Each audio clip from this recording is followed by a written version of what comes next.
There's no other time to go. You played well in the tournament.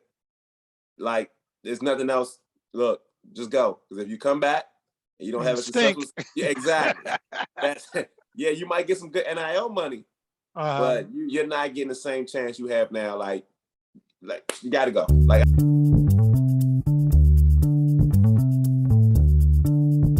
Greetings and salutations, and welcome to the Odd Coaches Podcast. I am your host, Dr. Keith Adams, and with me today, doing double duty this week, sitting in for Coach Francis as one of my all-time favorite players, Byron Campbell.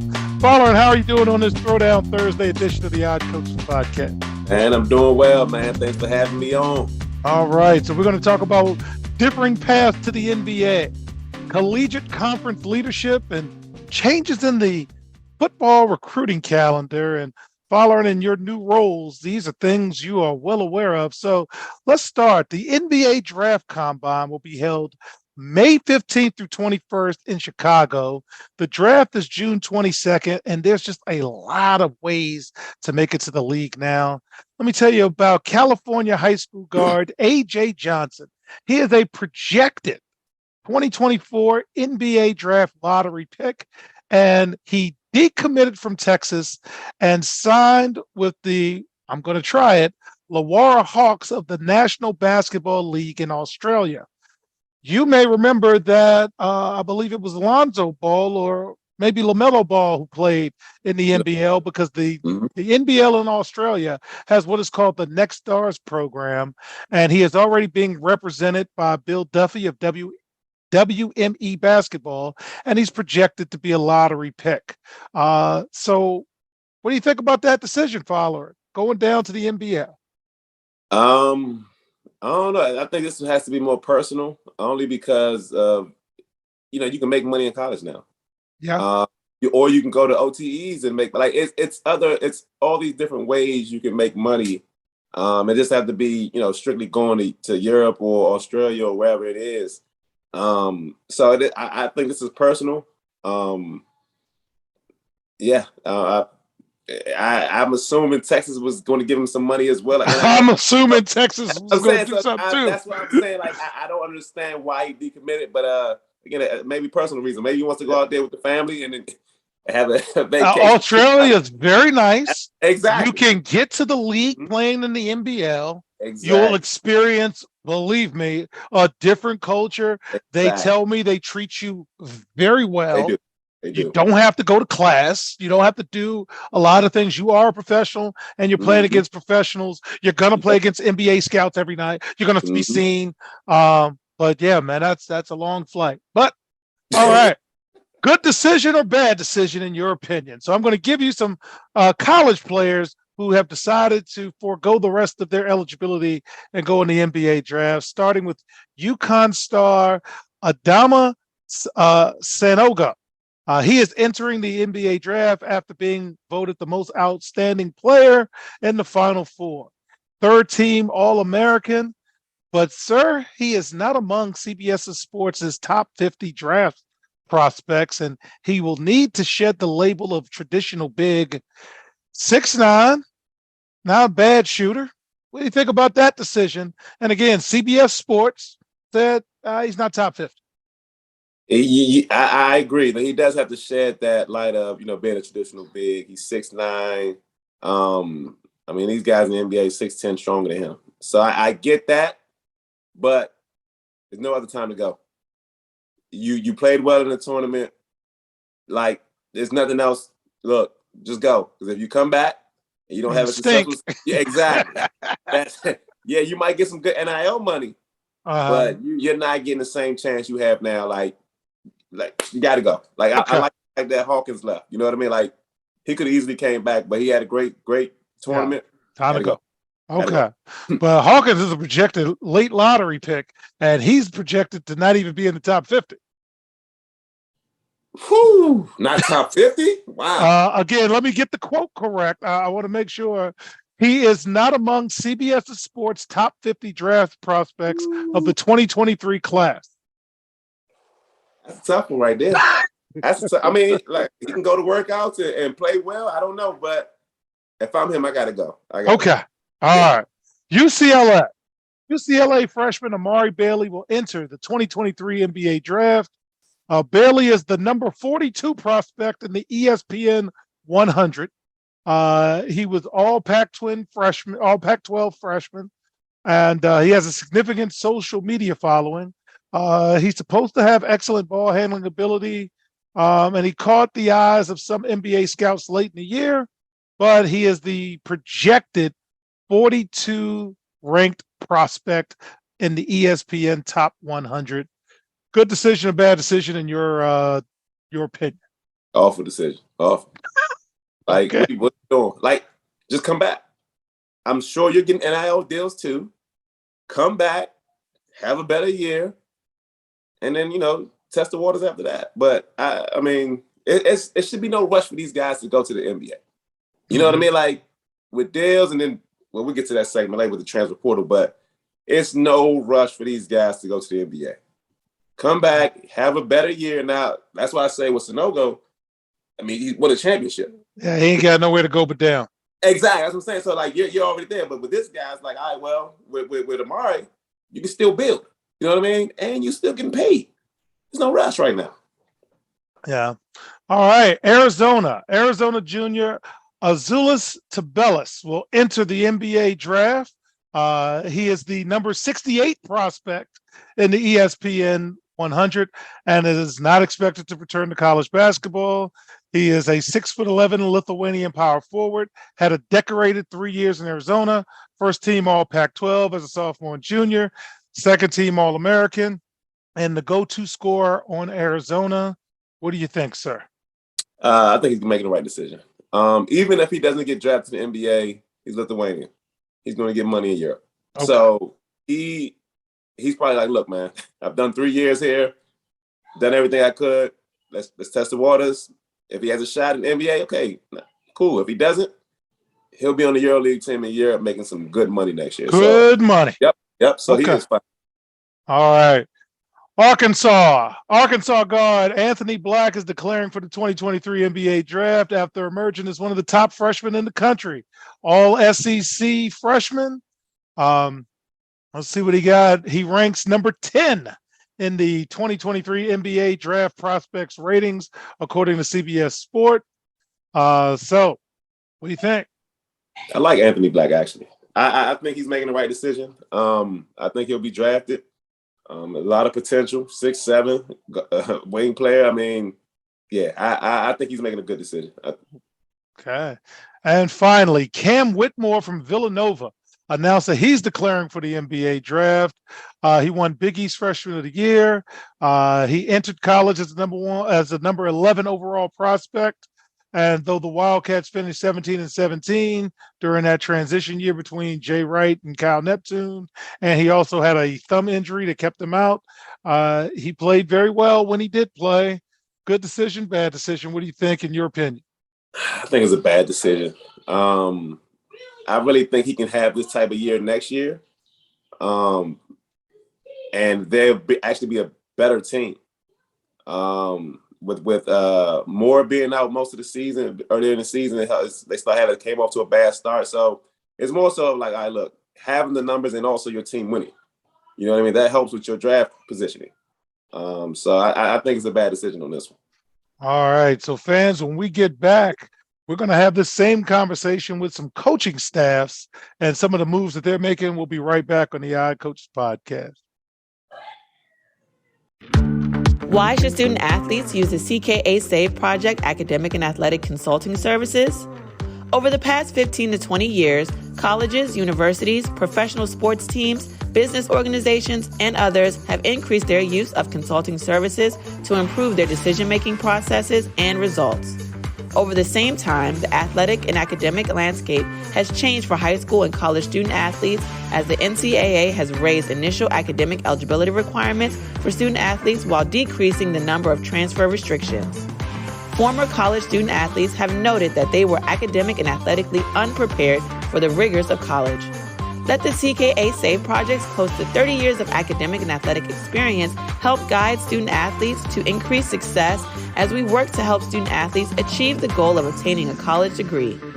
For more information, contact Dr. Keith Adams by email at cka@ckasaveproject.org. Welcome back to the Odd Coaches Podcast. And in segment 2, man, some of these teams must be listening to the Odd Coaches Podcast, because last week we talked about some staff members that you should hire, and Villanova this week hired former Quinnipiac coach Baker Dunleavy as its general manager, a new position created to focus on name, image, and likeness deals, the transfer portal, marketing, and fundraising for both men's and women's basketball. Fowler, what do you think about that type of position on a college athletic staff? I think we're going to see more of it. I want to say, now don't quote me, but I feel like Duke has had this position. Yes, Duke had that position when Shire got hired, and he hired somebody like that. Exactly. So with this name, image, and likeness, like what's going on, it's a business. You know what I mean? And these schools have to have people who can deal with this, simply because the coaches are not actually supposed to talk about it. You know what I mean? So you got to have somebody who can. Yeah. And it's just funny how the recruiting process is now, with not about being the right fit. You know what I mean? Or it's not about your facility. It's like, oh, like, what type of money do we have? You know what I mean? Like, that's what parents are asking. You know what I mean? Parents are asking, like, well, okay, I get it. I know you want them to play this many minutes. I know you want them to do this, but what do you have? Like, what type of money do you have over there? That's all it is, man. So I love it. I love the fact that they're making this position for them. So now Alabama, Ryan Pannoni or something, and I apologize, an assistant coach with the New Orleans Pelicans, has accepted an offer to become an assistant coach under Nate Oates. He comes from a different background than most assistant coaches, though, Fowler. He previously served as head coach at the Pelicans G League affiliate for 3 seasons. Prior to that, he was either an assistant head coach or a staff member in Angola, Israel, Germany, China, Korea, and Slovakia. He also coached in junior colleges and in high schools. His G League team was based in Birmingham, which was an hour away from Tuscaloosa, and played a fast-paced, wide-open, offense-heavy, 3-point type offense. And what kind of hire is that for a newfangled staff in 2023? I mean, maybe that could be a recruiting pitch. I mean, we have an NBA guy who has ties to the NBA and G League, who can get you to that next level. And maybe if he's bringing them in for his offense, you know, this is how we play. We play NBA style basketball. So I think that could be a real good, you know, pitch. But again, it kind of contradicts what I was saying about the NIL stuff. But you add that together, which, you know, the school like Alabama has that type of money. You know what I mean? Yes. So NIL, and I'm playing at a high level, and I'm playing NBA style basketball. It helps with recruiting. Yeah, and one of the things we talked about last week, fans, was that your staff has to grow, and you have to fund staffing so people have specific jobs to do specific things. And I equate it to a football staff. You've got to have all types of things, and the head coach is a CEO, not a coach anymore. So you've got to get coaches who can coach. You got to get people to have a better understanding of the NIL piece. You got to get somebody dedicated to transfer pool. There's just so many different things now that you have to fund. There is a situation, and I'm glad I have you on the show, that I'd like to talk about. Last week, Mike and I talked about how scared we are as coaches once the season ends. Fans who's the show following played for me, and we're extremely close. And he knows how Coach Adams feels about the offseason and the lack of structure. So let me tell you about a Memphis recruit, Mikey Williams, who's an elite and popular basketball prospect, and he's supposed to attend Memphis next season, but he was arrested last week on a charge of assault with a deadly weapon.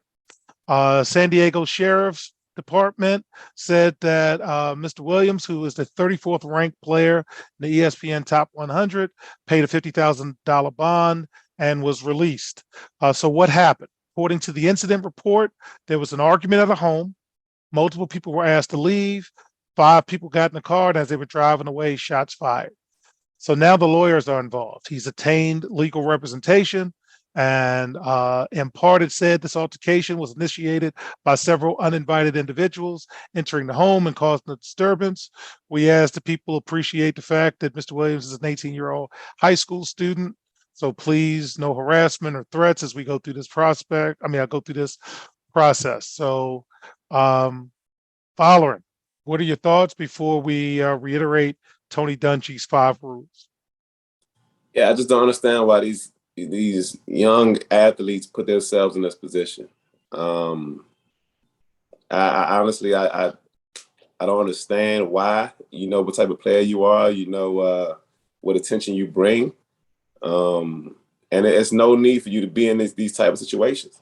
You know, at the end of the day, like, what are we trying to prove? What are we trying to do? You know what I mean? A lot of these young athletes, they want to live a certain lifestyle that you don't need to have. Like, you're in a good position now where you made it wherever you were, you made it out. You're good. You're taken care of. Mm-hmm. Let's move on. Let's build. You know what I mean? Let's do better. Yeah, and as I'm very fond of saying, people who hang out with people with nothing to lose more. And Tony Dungy's rules that we've mentioned on many occasions, nothing good happens after midnight. Driving 15, 20 miles over the speed limit's not a good thing. No drugs, no guns, no alcohol, and women you know too well or not well enough. Mm-hmm. And if you follow those, keeps you safer. Again, we're living in a strange world, but I wish nothing but the best for this young man. So, follower, I want to talk a little bit about transfers, okay? And we're going to start with football first. So, the NCAA added a transfer portal window for 2022-2023 to try to get some guardrails. So now there's a 45-day window from December 5th to January 18th, and a second 15-day window that runs from April 15th to April 30th. So Georgia, defending national champions, on the first day of the spring transfer portal window period, Georgia defensive tackle Bear Alexander said he's entering the transfer portal. He was the number 56 ranked prospect coming into 2022 and the number 5 defensive tackle, and he chose Georgia over nearly every program. He went to IMG, and Georgia's losing a lot of defensive linemen through natural attrition.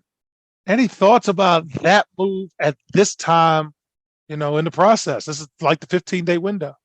Yeah, I don't know. Unless he knows where he's going immediately, like, I'm confused. I mean, but again, that's the thing with this transfer portal.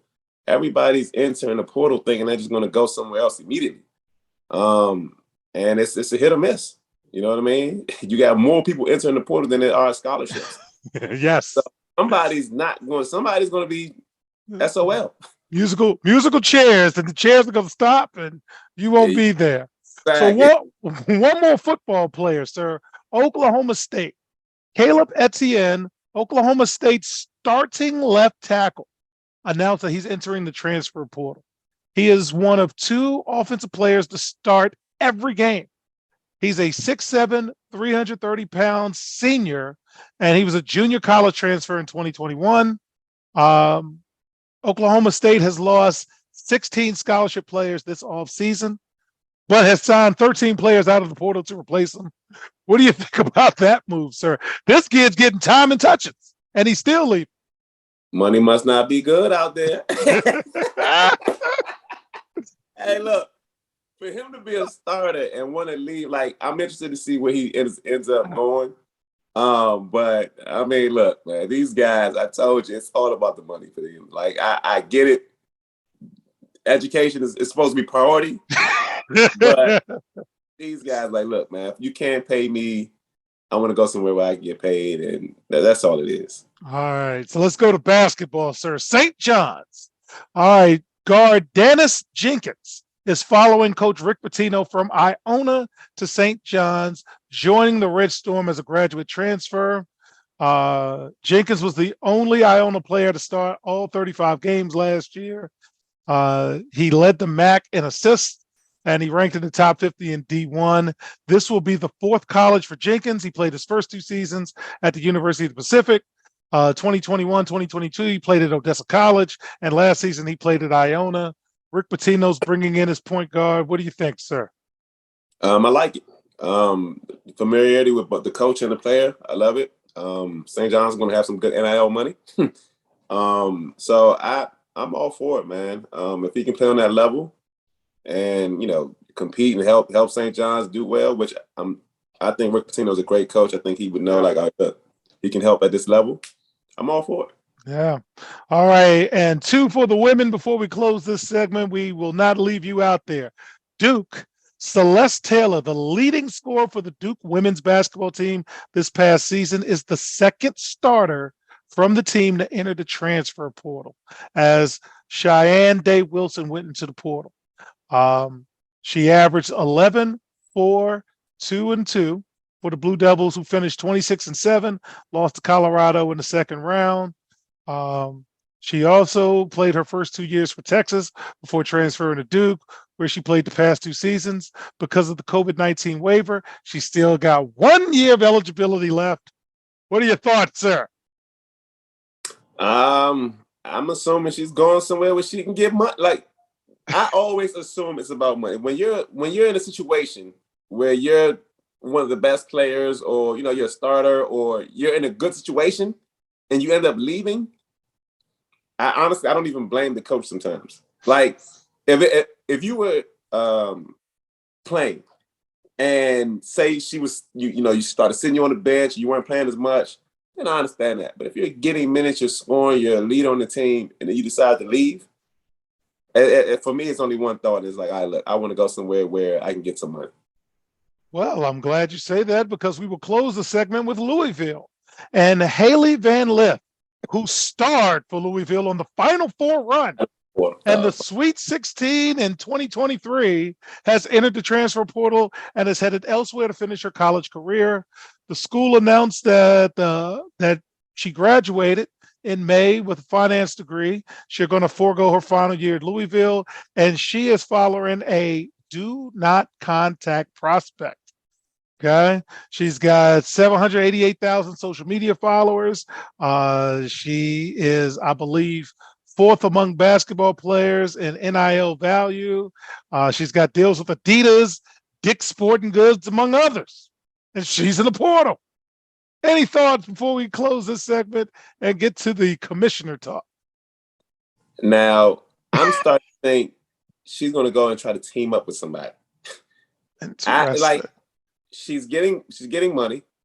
Yeah. She's just playing with it. She's playing with a great program. Yeah. Just went to the Final Four. I can only see her going somewhere with a team up with somebody like this. Now we're starting to trying to build a super team. Like, I don't know what's really going on, like why everybody's leaving and what the situation is. But I wouldn't be surprised if she went somewhere, UConn or Iowa, or I don't know. I'm interested to see where she ends up, because Louisville, where do you go from here? Yeah. Well, with that, fans, we'll be back, and in segment 3, we'll talk about the new Big Ten commissioner and the re-signing of the ACC commissioner, and how we're dealing with all of this newfangled doohickey stuff on the iCoaches podcast. The high school and college academic and athletic landscape is changing. The growing number of college transfers, as well as student athletes being able to profit off the use of their name, image, and likeness, has given student athletes the freedom and power to make life-changing decisions. That is why it is important for student athletes to be properly informed throughout the decision-making process.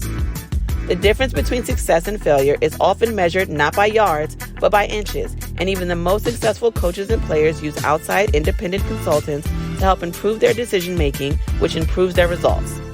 That is what the CKA Save Project would like to do for student athletes across the country, improve their academic and athletic results.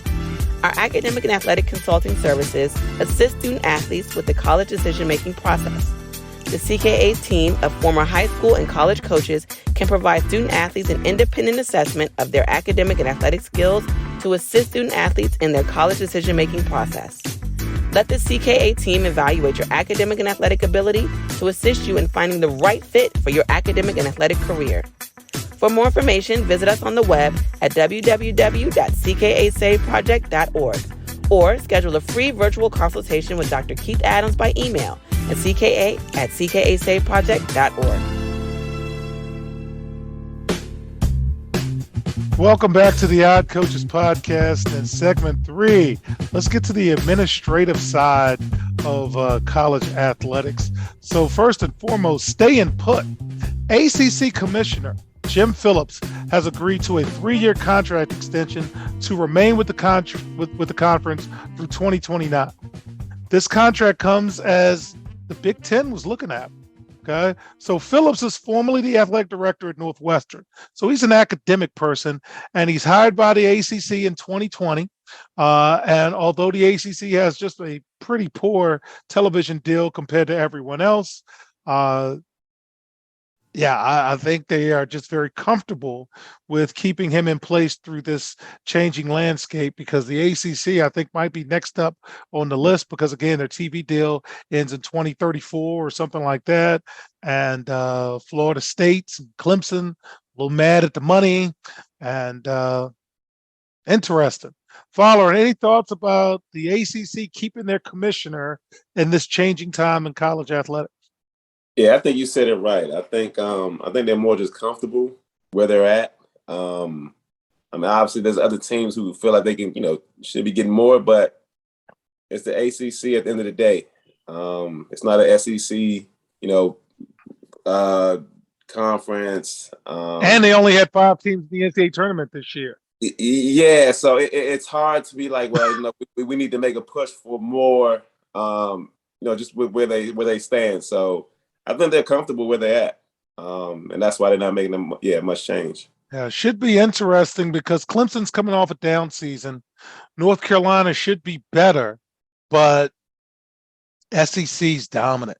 Yeah, and the Big Ten's been dominant, mm-hmm. and Big 12's got new blood coming in with UCF and Cincinnati, and the ACC got Pittsburgh winning, one side, and mm-hmm. Syracuse football doesn't make the meter move. So this should be interesting. But let's go to the Big Ten. And the Big Ten has announced the hiring of former Major League Baseball and television executive Tony Petitti as their new conference commissioner. He is not an academic. He brings a diverse background in sports and media. He's the former chief operating officer for Major League Baseball. He is a media expert. He worked for ABC Sports, CBS, the Major League Baseball Network. He helped create the Bowl Championship Series when he was at ABC. He's worked with the NCAA tournament. So this is an outside hire. And the last outside hire was Kevin Warren, who went back to work for the NFL. Pettit is a Haverford College graduate, highly academic Division III school, and Harvard Law. So what do you think about bringing that kind of person in to college athletics? This sounds like a marketing move for me. Just with, his background and the marketing he can bring, that's what I see him bringing, and it's just more money. And the Big Ten already has this football deal for the next few years, so he's got an opportunity to look for new avenues. The conference, the contract that they just signed, that's money coming in. Exactly, and that's what I see from him. And then with USC and UCLA coming in, they're going to be coast to coast. And if Oregon and Washington are not happy with the Pac-12, now you got a 14 pod possibly. Yeah. All right. So now let's go to changes in the recruiting calendar. The Division I Council approved changes to the recruiting calendar last week, hoping to cater to a more work-life balance for football coaches across all divisions. So following the new rules were proposed by the Oversight Committee in early April and now will go into effect beginning August 1st. Among the larger changes, creating a contact period from April 15th to May 29th that will consist of 140 total recruiting days. The current rule allows for 168 days from April 15th to May 31st. So the new rules reduce the number of allowable recruiting days by 28. I'm sure there are many wives who are very pleased with that move. It also changes the current evaluation period to a contact period, which will allow coaches to have in-person contact with recruits they are evaluating. The council is also reducing the number of evaluation days in September, October, and November by 9 recruiting days from 42 to 33. The rule states that only authorized off-campus recruiters can visit a prospective student-athlete school and on only one calendar day during this period. So why make this change? The council wanted to standardize these procedures of making phone calls, texts, sending recruiting materials. All activities will now be allowed on June 15th at the conclusion of a prospect's sophomore year. The council, however, is eliminating the restrictions on the number of phone calls a program can make once they're able to make contact. So, Fowler, what are you thinking about, with this new rule in terms of limiting football's time so you're off the road instead of on the road? I mean, it's as far as coaching and the traveling and things like that.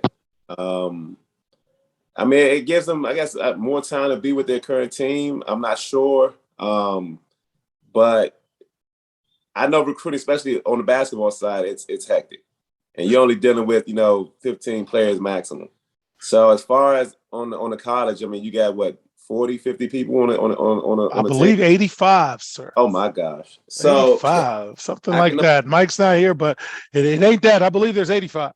See, I'm at a school with no basketball, with no football. You know what I mean? So I don't know the true numbers, but I mean, it's got to be tough traveling and trying to see all these prospects at different positions.